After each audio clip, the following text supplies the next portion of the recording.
Assalamualaikum warahmatullahi wabarakatuh. Pemirsa Basmalah, selamat pagi.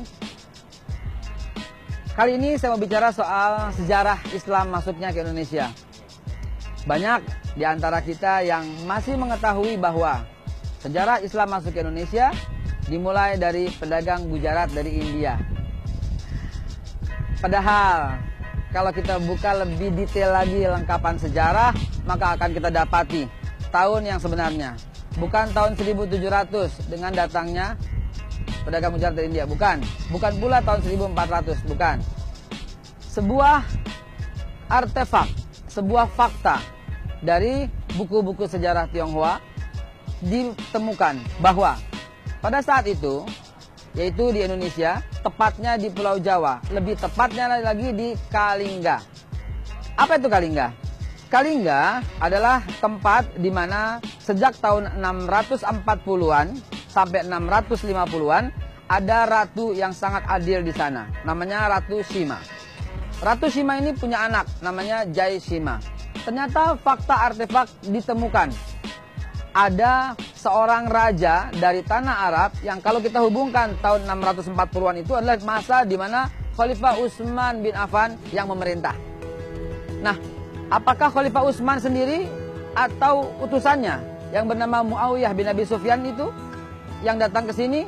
Wallahu a'lam. Tapi yang jelas tahun itu ada utusan dari tanah Arab yang menyelidiki dakwah. Pemirsa, sebagaimana kita ketahui, ketika Rasulullah SAW wafat tahun 632, maka mulailah kekhalifahan Abu Bakar Siddiq yang pada saat itu tidak melakukan ekspansi tapi membenarkan sistem yang ada di dalam internal. Lalu sejak 634 yaitu Abu Bakar Siddiq wafat, maka mulai dipegang oleh khalifah yang mulia Umar bin Khattab. Umar bin Khattab memerintah selama 10 tahun. Dan pada waktu itu Umar bin Khattab melakukan ekspansi ke atas. Eropa, Turki, di atas semua itu masuk tekuk lutut di bawah kaki Al-Faruq Umar bin Khattab. Setelah Umar bin Khattab wafat, digantikan oleh yang mulia Khalifah Utsman bin Affan, barulah ekspansi itu ke bawah, ke selatan. Kalau Umar bin Khattab ke utara, Utsman bin Affan ke selatan. Nah, salah satu hasil dari dakwah Utsman bin Affan, Nusantara kita ini, yang pada waktu itu singgahnya di Kalingga atau Jepara sekarang, masuk Islam. Ditandai dengan Ratu Sima masuk Islam dan anaknya Jai Sima masuk Islam. Dalam kitab-kitab Tionghoa zaman tempo dulu, kita temukan. Apa yang kita temukan? Pada waktu itu, Jai Sima menuliskan surat untuk meminta kedatangan para guru dari tanah Arab. Kenapa? Karena di sini, pada waktu itu, di tanah Jepara, telah ada kejujuran yang luar biasa. Konon, Ratu Sima mengeluarkan pundi emas di pasar. Ternyata, tidak satu pun hilang pundi emas itu. Tidak satu pun keping emas itu hilang. Akibatnya apa? Rupanya penyelidikan yang dilakukan Khalifah Utsman bin Affan atau Muawiyah bin Abi Sufyan atau mereka antara khalifah dan gubernurnya membuat di sini salah satu sasaran. Ya, Indonesia adalah salah satu tujuan para sahabat-sahabat Nabi Sallallahu Alaihi Wasallam. Akhirnya Ratu Sima dan Jai Sima masuk Islam kurang lebih pada masa 646 sampai 650. Bukan cukup sampai di sana, pemirsa Basmalah yang dimuliakan Allah. Fakta menunjukkan, walaupun pada waktu itu belum berkembang, kekhalifahan dari Utsman bin Affan, lalu dilanjutkan oleh Ali bin Abi Thalib, lalu kemudian kekhalifahan terjadi kekacauan, sampai kemudian diambil alih dengan sangat adil, yang konon disebut khalifah kelima, yaitu Khalifah Umar bin Abdul Aziz.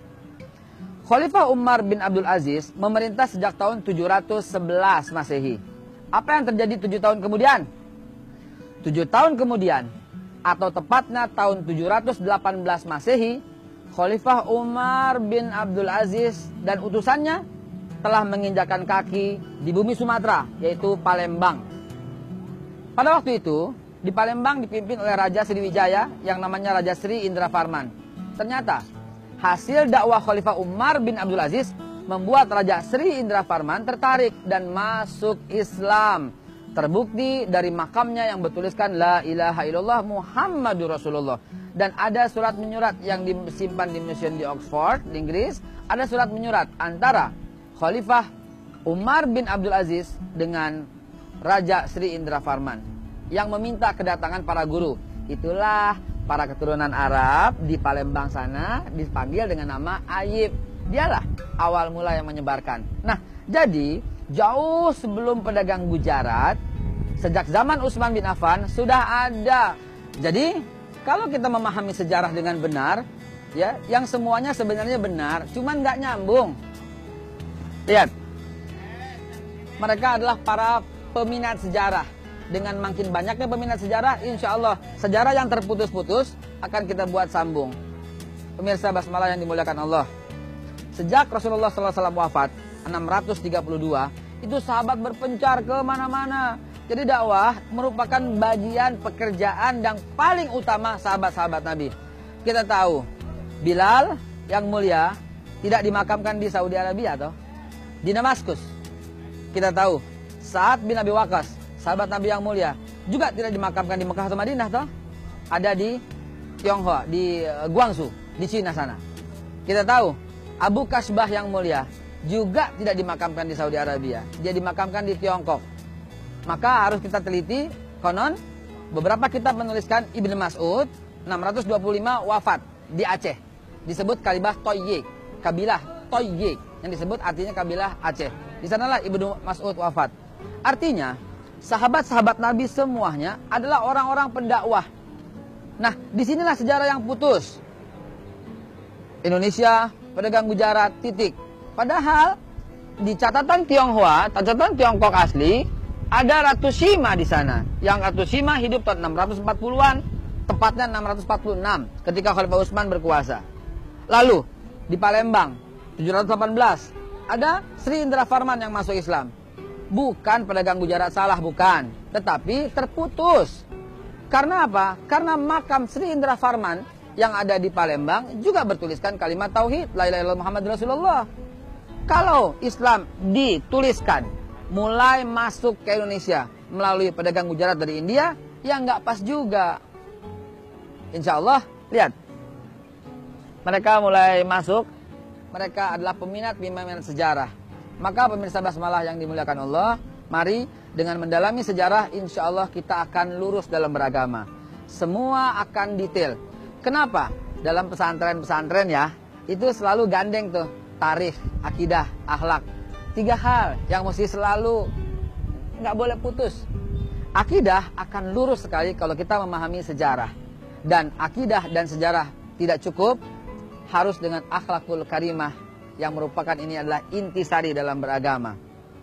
Maka sejarah adalah bagian yang wajib diluruskan, bagian yang wajib dihubungkan, dan ini merupakan pekerjaan kita bersama. Bukan masuk ke Indonesia melalui pedagang Gujarat India, bukan, tapi masuk melalui dakwah Nabi SAW, dakwah Nabi yang dilanjutkan para sahabat-sahabat Nabi. Itulah awal mula penyebaran Islam seluruh dunia. Sempat kita menguasai sepertiga dunia zaman Khalifah Umar bin Khattab, bertahan sampai Khalifah Utsman bin Affan, bertahan sampai Khalifah Ali bin Abi Thalib, yang kemudian setelah wafatnya Ali bin Abi Thalib baru terpecah menjadi kesultanan, kerajaan kecil. Tapi ini juga bagian dari nubuwah Rasulullah SAW. Apa yang saya maksud nubuwah? Nabi mengajarkan, alaikum bisunnati wa sunnatun khulafar rasyidin al-mahdiyin. Atas kalianlah wajib mengikuti sunnati, sunnahku kata Nabi, wa sunnatun khulafar rasyidin, dan sunnah khulafar rasyidin. Siapa mereka? Ditanya Nabi siapa mereka. Nabi menjawab selama 30 tahun. Aha, 30 tahun ini adalah kuncinya. Sejak 632 Rasulullah wafat, 2 tahun kemudian oleh Abu Bakar Siddiq 634. 10 tahun kemudian oleh Utsman bin Affan 644. 13 tahun kemudian oleh Utsman bin Affan dan 5 tahun kemudian oleh Ali bin Abi Thalib. Kalau kita jumlahkan 2 tambah 10 12 tambah 13 25 tambah 5 sama dengan 30. Betapa tepatnya Rasulullah SAW melakukan visualisasi yang luar biasa. Bukan ramalan, tapi merupakan bisikan. Karena Rasulullah SAW bersabda, wa ma yantiqu anil hawa in huwa ila wahyu yuha, merupakan wahyu yang diwahyukan oleh Allah Subhanahu wa taala. Jadi 30 tahun pasca kenabian adalah tonggak untuk kembali ke sana dan merupakan kita harus sekali lagi memahami sejarah untuk utuhnya bernegara. Insya Allah dengan memahami sejarah, memahami Islam, membuat kita lebih damai, tentram, dan akur satu sama lain. Kenapa? Tidak ada perbedaan. Karena semuanya hanya unsur dari sejarah. Insya Allah pemirsa.